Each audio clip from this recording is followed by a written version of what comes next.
Halo Bobotoh semuanya, salam biru. Kembali lagi bersama kita di YouTube PRFM, channel YouTube PRFM. Dan saat ini kita akan bahas mendalam ya. Mendalam gaya pisan seputar Persib Bandung. Tepuk tangan dulu tuh. Dalam programnya ini namanya Kisah Persib. Jadi kalau pendengar PR, netizen PRFM yang sudah pernah mendengar, tentu saja sudah tidak asing lagi dengan program Kisah Persib, dan kali ini kita bawa lagi ke YouTube. Karena dulu juga pernah ya, pernah kita Kisah Persib dan sekarang kita aktifkan lagi. Ya mudah-mudahan ini bisa jadi wadah untuk kita sharing seputar Persib, terus juga diskusi seputar Persib ya. Saya perkenalkan diri dulu, saya Iqbal Pratama yang akan memandu. Aduh, formal ting. Saya Iqbal, kemudian juga ada Rifki selaku redaktur PRFM. Dadah lah tuh, Mang. Halo, saya Rifki. Dan ada Kang Ucup juga. Oke.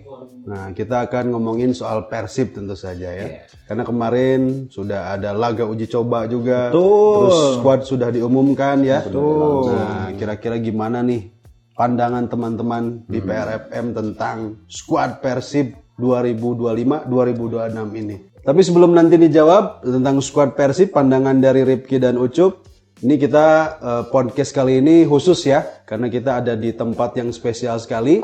Terima kasih untuk Cozy Coffee, Cozy Budara ini ya, di Bukit Dago Utara, ya, di Jalan Bukit Dago Utara. Jadi jangan lupa Bobotoh, pendengar PR semuanya bisa mampir ke sini.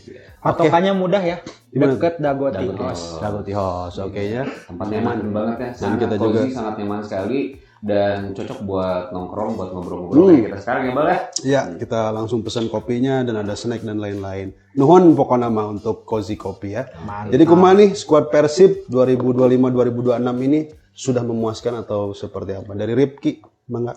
Kalau dari saya sih sebelum membahas kedalaman skuad, yang perlu kita highlight itu adalah susunan staf pelatih dulu nih. Oh iya. Staf pelatih Persib itu ternyata kalau kita lihat CV dari masing-masing orang-orangnya itu ya, bukan kaleng-kaleng. Kang Iqbal, Kang Ucup, Bojan Hodak, meskipun dia baru 2 tahun ya, tahun ketiga di Persib, tapi kan sebelumnya udah pernah di Indonesia juga megang PSM Makassar, tapi waktu itu terhenti ya karena COVID ya kalau nggak salah. Tapi dia juga tahu banget sepak bola ASEAN karena cukup lama di Malaysia. Dan yang menariknya adalah adanya sosok asisten pelatih. Asisten pelatih Persib sekarang itu masih oleh Igor Tolik ya. Igor Tolik ini secara CV dia itu kan bukan aslinya bukan asisten pelatih, tapi waktu di Mesir ya, pelatih kepala. Makanya di musim kemarin ketika Bojan Hodak absen, dia ngegantiin. Dia kan ditanya gimana perasaannya jadi pelatih kepala, tidak ada masalah karena emang pekerjaan saya sebagai pelatih kepala gitu ya. Ini sebuah keuntungan bagi Persib. Jadi ada 2 kepala hebat yang menukangi dari tim Persib ini. Bojan dan Igor ya. Betul. Lalu di sisi pelatih kiper, Luizinho Passos kan cabut pindah ke Bayangkara. Gantinya kan bukan kaleng-kaleng juga nih, Mario Djordjic ya.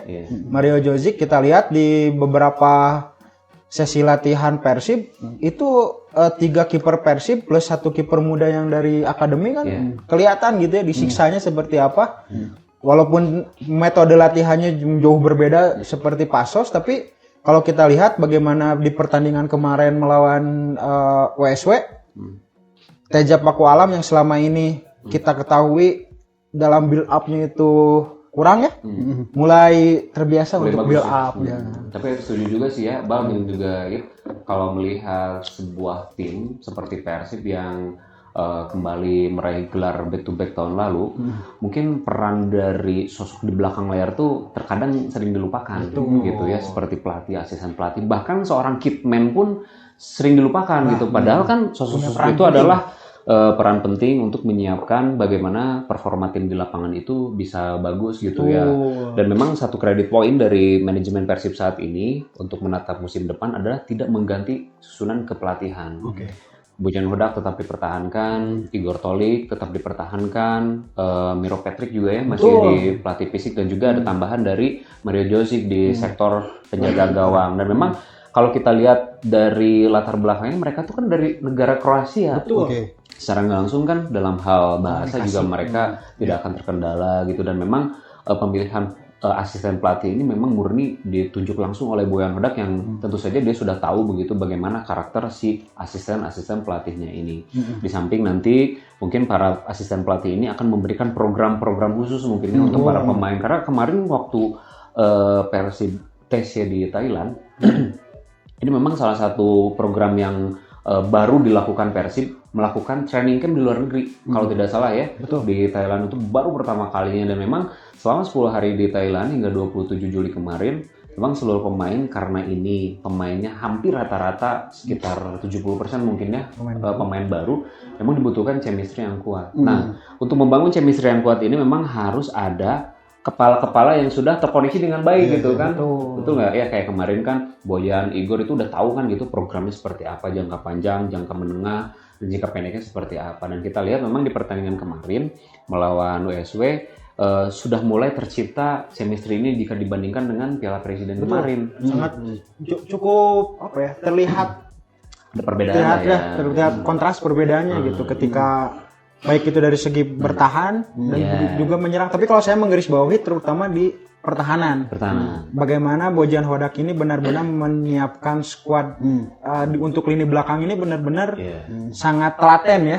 Ketika kehilangan Nick Kuipers dan juga Gustavo Franca, ternyata kita yang sempat khawatir lini belakang Persib akan seperti apa di musim depan, ternyata dengan hadirnya Julio Cesar, lalu Patricio Matricardi, dan juga yang terakhir Frans Putros, itu benar-benar membuat kita sebagai bobotoh merasa nyaman. Gitu. Kalau tadi nyambung pertanyaan Iqbal, gimana skuad Persib musim ini gitu kan menghadapi BRI Super League musim depan? Kayaknya menurut orang emang halusnya itu halus. Tinggal dipoles. Iya, dan memang pertanyaannya mas sekarang adalah waktu mungkin yang akan menjawab, karena kan memang ketika Bojan dulu mendapatkan warisan skuad dari Luis Mia itu kan si timnya tuh memang udah terbentuk, udah terbentuk kan. Jadi Bojan ini tinggal melanjutkan saja. Nah sekarang itu adalah momentum bagaimana Bojan bisa mengubah si tim Persib ini sesuai dengan keinginannya sendiri kan. Pemain-pemain udah datang nih, semua pilihan Bojan gitu. Nah, berarti sebenarnya sudah bagus ya. Bagus. Udah tinggal waktu, tinggal proses. Dan latihan kemarin sudah TC juga. Dan yang patut kita tunggu itu adalah bagaimana perkembangan para pemain muda. Betul. Nah, Bojan sebenarnya cukup unik ya untuk mengorbitkan pemain muda ini. Di musim lalu nama yang paling menjadi highlight bobotoh seorang Zulkifli ketika di Piala Presiden, bagaimana dia bermain dengan ngotot. Itu kan di musim sebelumnya sudah masuk skuad, walaupun dia menit bermainnya hampir tidak ada kalau nggak salah ya. Kalau musim kemarin kayaknya enggak ya. Tapi kan setidaknya dia udah mulai tahu ya atmosfer pertandingan Liga 1 atau yang sekarang berubah nama jadi Super League itu udah tahu, tinggal dia mematangkan mentalnya untuk bermain resmi, karena sesuai aturan di Super League 2025-2026 masih ada aturan U23 satu pemain minimal 45 menit. Oh, oke. Tapi bicara soal pemain kan masih ada jatahnya, jatah dua pemain asing. Bisa pemain asing. Kira-kira perlu atau tidak? Kemarin kan Adit selaku Deputi CEO Persib bilang sesuai kebutuhan Bojan nanti bisa dilihat. Tapi kalau lihat butuh atau tidak, kemarin kan statement Adit memang menyerahkan sepenuhnya kepada Bojan ya, Bang.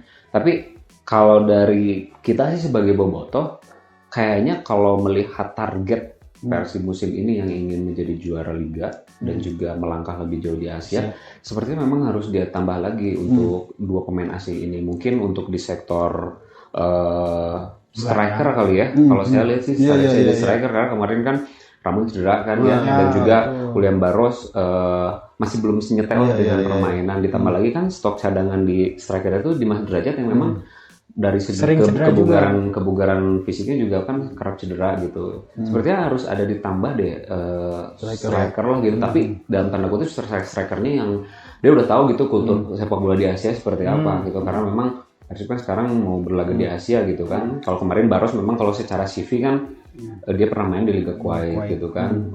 Ramon juga di Liga Kamboja gitu kan. Nah, alangkah baiknya memang Bojan ini mencari striker yang bertipikal, dia sudah tahu dan sudah paham gitu permainan ataupun sepak bola di Asia itu seperti apa. Bisa coba kemarin tuh yang West Sydney Wanderers juga bagus sih katanya. Lumayan lah strikernya kan. Gaet ke Persib katanya. Cigiana bagus. Nomor seberapa kemarin gini nomor 8. Iya. Cuma bagus gitu. Cuman balik lagi tergantung kebutuhan Bojan dan secara budget tuh Persib sebetulnya nggak terkendala. Loba duit gitu. Iya. Duitnya mau loba kene gitu. Jadi kan sempat ada yang bilang Persib kehabisan dana karena pemain inti musim kemarin dijual. Tapi kan buktinya Iya. pemain-pemain yang dibeli 9 pemain asing aja ya, kita sebut 9 pemain asing itu bukan kaleng-kaleng ya. Iya. Ada nama Lucho, Mas Icardi, Julio Cesar, Putros, Tanke, terus siapa? Baros. Kiper Adam Gisbeck, saya nyebutnya betul. Adam Gisbeck. Terus yang William Marsilio juga kan. Iya. Nah ini justru yang perlu kita tunggu itu William Marsilio. Iya, William Marcelo dan mungkin tadi satu kan kalau tadi satu mah untuk posisi striker ya. Nah, satu lagi kalau saran dari saya mah sih mungkin untuk membackup posisinya William Bang. Nah, karena kan untuk gelandang serang tuh sekarang murni hanya di sosok William ya kalau dari asing kan, karena Berginho kan digeser ke garis sayap.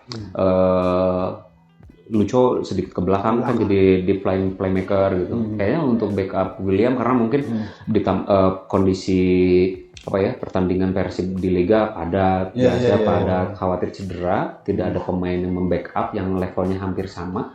Sebenarnya memang dibutuhkan untuk pemain yang bisa menjadi second striker ketika di depan Persib ada kebuntuan. Iya. Nama gitunya di bagian sektor. Karena untuk bagian sektor gelandang sama belakang mungkin udah oke. Udah banyak backupnya lah. Udah banyak backup ditambah lagi kan beberapa pemain posisinya bisa bermain freestyle gitu kan kayak Dewangga, Frans Putros kan bisa dimain di mana aja gitu.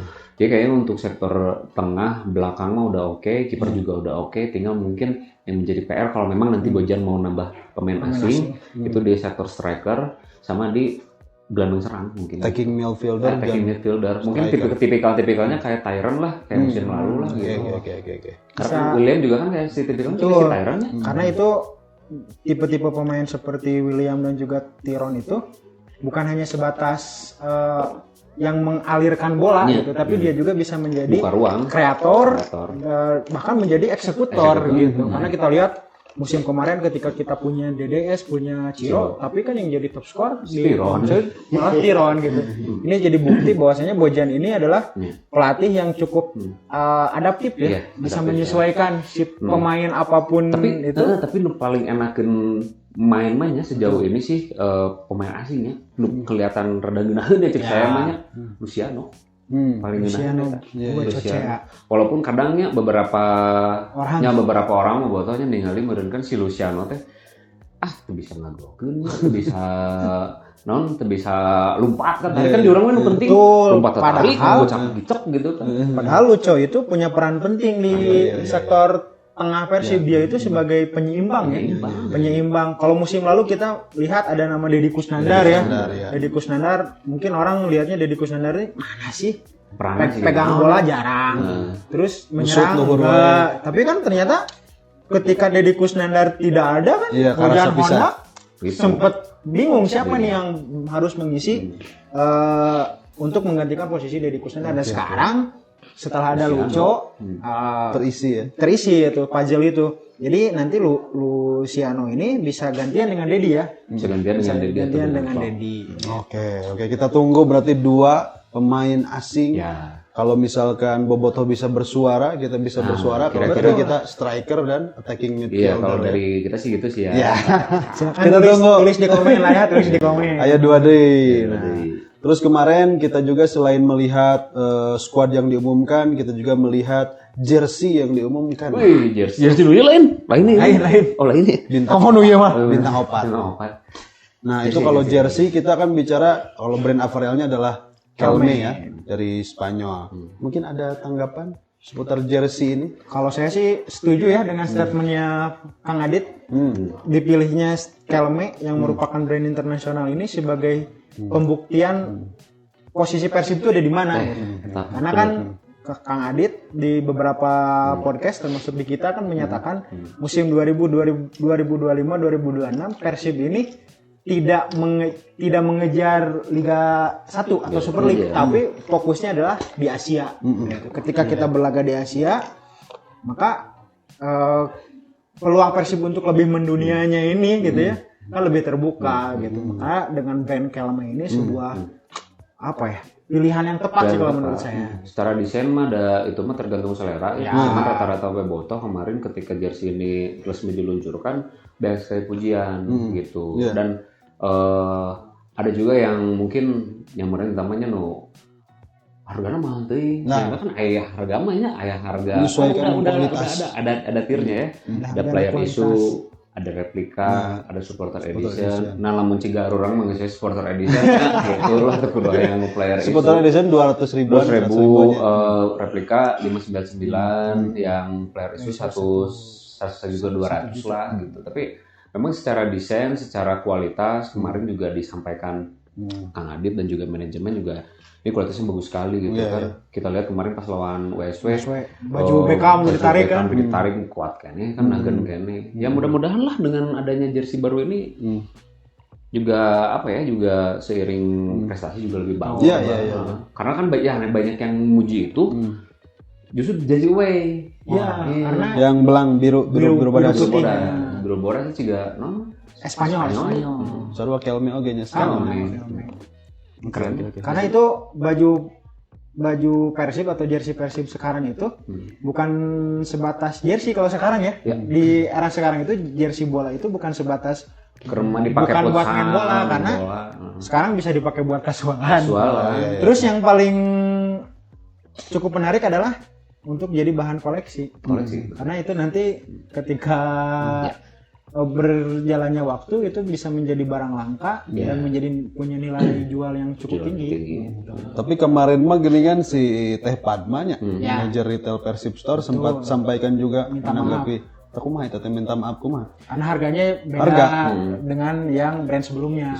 Sebetulnya wajar ya. Wajar. Sebetulnya mah kalau kata kami mungkin nggak usah minta maaf juga sih Bang ya. Minta maaf tuh kalau misalkan ada anu bolong gitunya, terus misalkan bahan kaputanana goreng, alhamdulillah minta maaf gitu. Tapi kan kalau secara kualitas dan jersinya keren mah, ada itu mah sok we gitu kan bobotoh rek meser mun gaduh artos sebenarnya kayak teman saya Marquez kan mau beli yang player issue.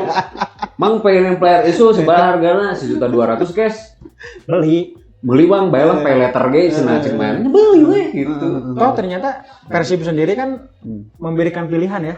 Karena dengan adanya tiga kelas atau tiga pilihan jersey ini kan jadi alternatif ketika jiwa pengen yang player issue tapi dompet misalkan adanya supporter edition ya kumaha gitunya.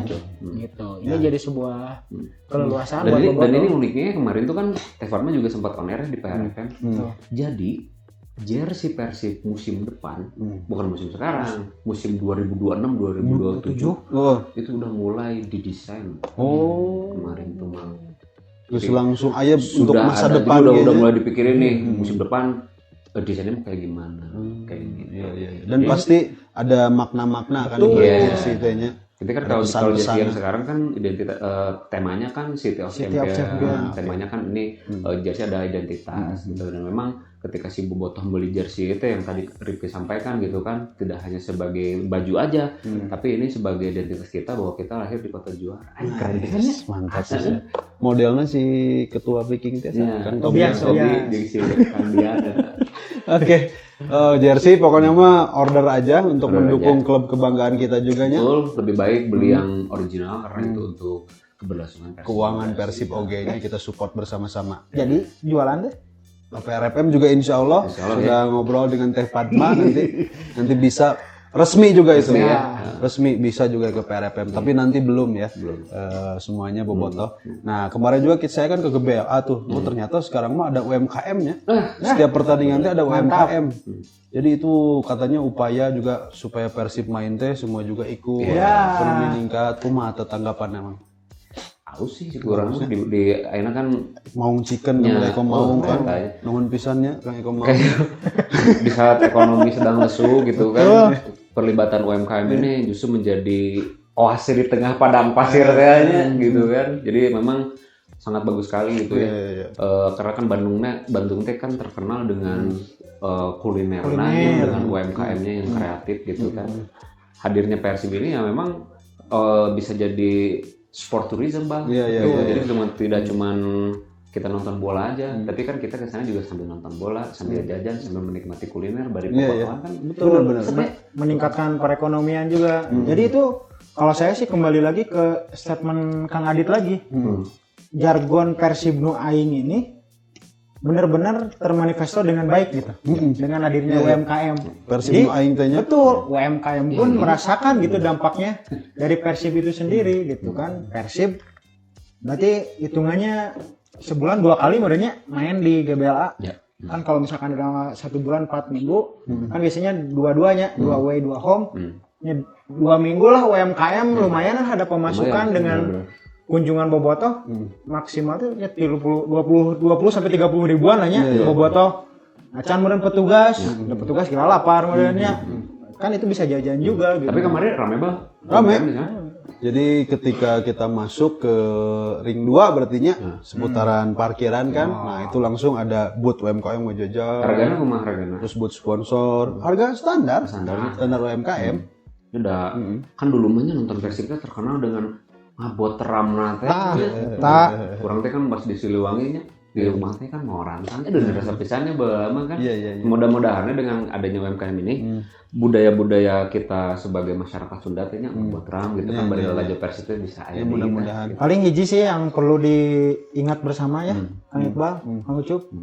Kang micin sampah di mana? Kaitan. Kemarin juga ada petugasnya tulisan panitia servis tulisannya.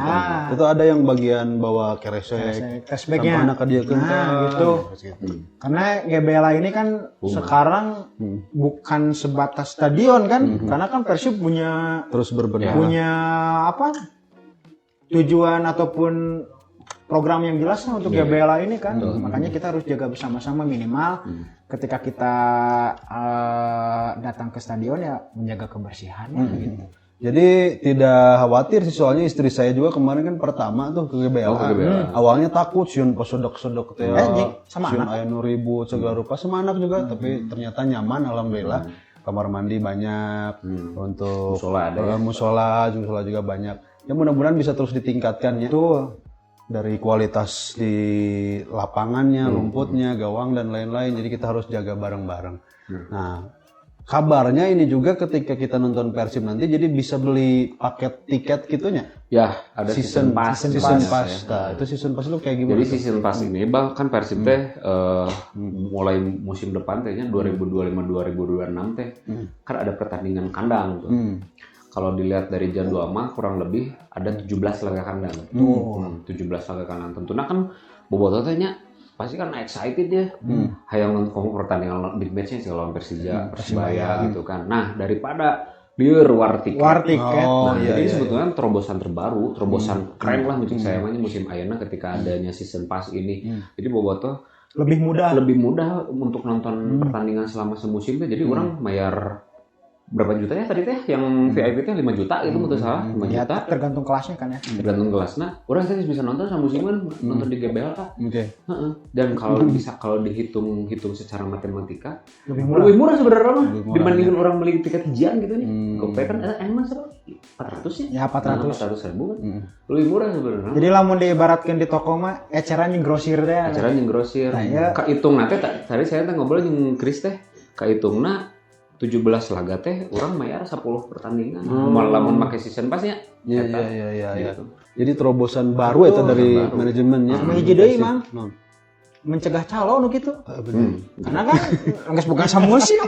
Ya kayak calo pertandingan. Iya. Gitu. Ya sama balik lagi nya seperti tadi obrolan jersey nya itu mah pilihan. Nyamun aya duit tiis Enggak, lamun teh naon gitu kan bisa war tiket kan nanti setiap pertandingan. Cuman kan masalahnya animo bobotoh itu kan banyak banget. Iya. Itu kan berkaca musim kemarin aja pas waktu pertandingan terakhir lawan Persis Persis Solo. Solo. Kata bal saya kan hayang ngajaran tah. Ngajaran non War tiket. war tiket. Eta nungguanna 6 jam. Terus di maghrib kan saya Anda menu antrean Anda 4 jam ke depan. Nanti can asup ka situs pembelian tiketnya. Karek ngantri. Coba mun kayak cigana mun buka duit lah ke dibere ku Pak Iqbal lah nya. Amin, Pas amin. lah. Gitu cigana Jika Kang Iqbal gitu nya sakaryawan sa season pass aman. Insya Allah ya. Ya, berarti itu terobosan baru dari Persib dan sepertinya Kang Adit dan kawan-kawan sekarang di manajemen memang visi-nya jelas ya. Jelas ketika mampir ke PRFM juga dia cerita soal visi, terus bagaimana Persib mau dibawa kemana, menyamakan visi di internal. Itu prosesnya emang keren sih, emang keren. Jadi kredit juga ya buat Kang Adit, dulu Kang Adit keren pisan. Bagaimana Persib sekarang komunikasi publiknya juga mulai bagus ya. Tidak membandingkan dengan sebelumnya ya, tapi saya melihat yang sekarang komunikasi publik di media sosial terutama ya lebih bagus, lebih menyentuh masyarakat gitu kan. Dulu mah kan kita teh meng-IPS dengan Persib, nah sih gitu kan ya. Tapi kan sekarang mah kita teh jadi menunggu-nunggu nih kayak gitu. Kejutan apa lagi gitu. Kejutan. Terus kan apa yang dilakukan manajemen sekarang itu kan dapat apresiasi juga ya dari Askot PSSI. Oke. Jadi juara bersama teh tokoh-tokoh di Kota Bandung pun mengapresiasi gitu kan. Yang paling contoh ini aja bukti terdekat itu kan kalau yang lain kan launching jersey yang ditampilin pemain. Itu kita kan nonton Ias. Iya. Ini jadi bukti gitu kalau Persib bukan milik manajemen gitu tapi milik bersama gitu. Ya mudah-mudahan tetap sejalan sampai seterusnya. Betul. Sampai juara lagi berarti hat trick ya. Hat-trick kan ya. Target ya. Dan berbicara lebih di Asia sih itu. Karena kan di Asia mah pride-na ciga di Eropa mah pride-na ciga Liga Champions gitu bal. Pride juara Liga Inggris 20 kali gari, can pernah menang Liga Champions 5 kali. Siap. Kalau begitu, atur nuhun, bobotoh semuanya, Ripki, Ucup. Nanti kita bahas lagi, terutama nanti akan ada pertandingan juga perdana Persib Bandung kita bahas lagi ya. Betul. Lawan Semen Padang. Karena Semen Padang itu tim yang suka menyulitkan Persib. Eta. Ya, jadi silakan komentar netizen, pendengar PRFM, bobotoh semuanya di kolom komentar. Bahasan-bahasan apa yang ingin ditampilkan dalam kisah Persib ini ya. Insya Allah kita coba fasilitasi. Atur nuhun pisan pokoknya mah. Salam biru. Assalamualaikum warahmatullahi wabarakatuh. Persib mah.